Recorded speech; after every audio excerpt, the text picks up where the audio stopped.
Hey guys, what's up? PizzaLovingNerd here.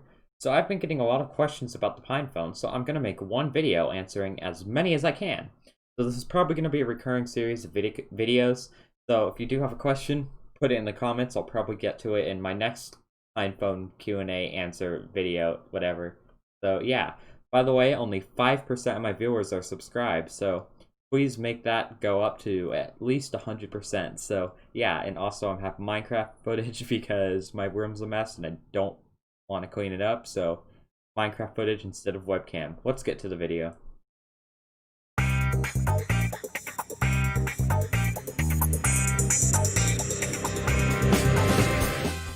Coderay asked, "What operating system do you recommend?" And someone replied, "Exactly to the extent of this, what OS has the most developers, feature potential, labs, and general support for the most phone features, blah, blah, blah." Right now, my biggest recommendation for an OS goes to Ubuntu Touch. LBRY seems to be the least buggy UI I've tried so far, and the Open Store has a lot more mobile-compatible apps than the repos on all the other distributions I've tried. However, even though Ubuntu Touch is the most complete, it is not my favorite. Right now, my favorite OS and the one I use the most is probably Mobian. This is the most stable Phosh distro I've tried on the PinePhone, and it brings the latest software additions for the PinePhone very quickly. For example, Mobian was the first to get a working camera app. However, Phosh has not matured as well as LBRY, so even though it's my favorite, I would still recommend Ubuntu Touch over. Action Snap asked, "I know there's a pinhead header on the back of the PinePhone below the backplate. What are the pins?" Well, according to the Pine64 wiki, the PinePhone has 6 pogo pins on the back, and these pins allow for custom hardware additions in the future. For example, we could use these pins to create a wireless charging case or a battery case or an IR blaster. Because these are only accessible when you take off the back cover of the PinePhone, these could really only be utilized by either a custom back cover, or I guess you could keep the back cover off the PinePhone and basically use the PinePhone naked. But I think a back cover, a custom back cover with a custom feature or whatever, is a much more feasible idea. And Pine64 provides CAD files of these of the back cover, so anybody could make a custom case utilizing these pins.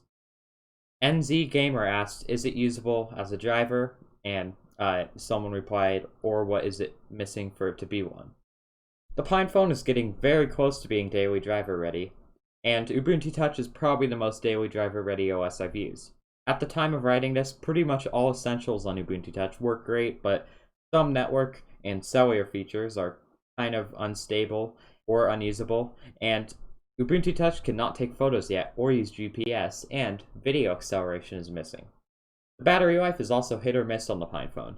Press power management is great, and on the community editions of the PinePhone, you can get close to a full day of battery.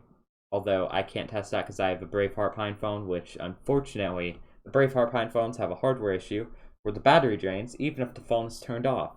So this would be very annoying if I tried to use the PinePhone as a daily driver since I have the Braveheart edition. The Open Store is also missing a lot of Android apps that people need. At the time of writing this, the Ubuntu Touch Music app can't detect my music, and the Ubuntu Touch Telegram app is bugged, so I can't see what I'm typing until I send it. The PinePhone with Ubuntu Touch is very close to being daily driver ready, but it isn't quite ready yet. I do want to try and use Ubuntu Touch as a daily driver, so in the future I might get a Nexus 5 with Ubuntu Touch and use that as a daily driver. Nemesis asked, "How does Qt-based apps, like Plasma mobile ones, react/work with Phosh?" Right now, Mobian, which is my main Phosh OS, doesn't have many Qt apps in its repo, so I haven't fully tested this yet, but when I ran pure maps from FlatHub on Mobian, it ran pretty well, although there was some lag when zooming into a map. In the future, I'm going to try out Manjaro with Phosh, and Manjaro also has a Plasma edition, so that means that Manjaro should have a repo with both Phosh and Qt apps. So that means that I will be able to test this very soon. Breelin, sorry I'm butchering your name, asked, "Can it run PureOS?" There's currently not an official version of PureOS available for the PinePhone right now, but there is an unofficial port of PureOS available for the PinePhone. And yeah, keep in mind that this port is not officially supported by Purism and may experience issues. Jamie Enderdred, sorry I'm butchering your name. I'm gonna butcher every name from now on in this video. Asked, is HDMI output working?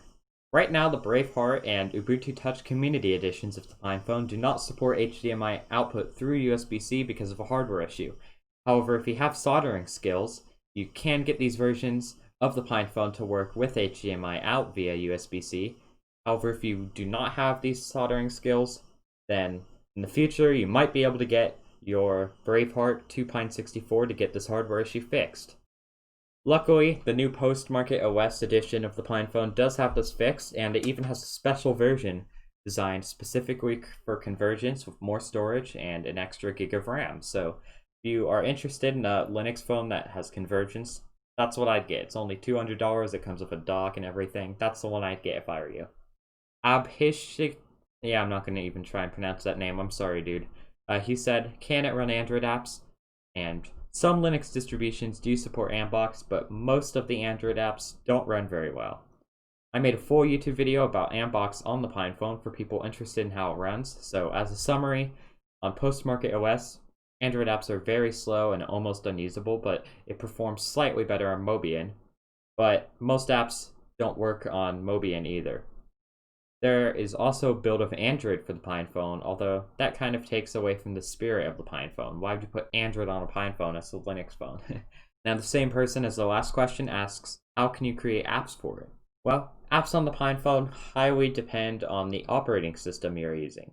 Most Ubuntu Touch apps use QML, which is a language that allows you to make Qt apps based on web technologies, and for other OSs, it depends. Bosch OSs, such as Mobian, mostly use GDK apps and LibPandy, while Plasma Mobile OSs use Qt and QML.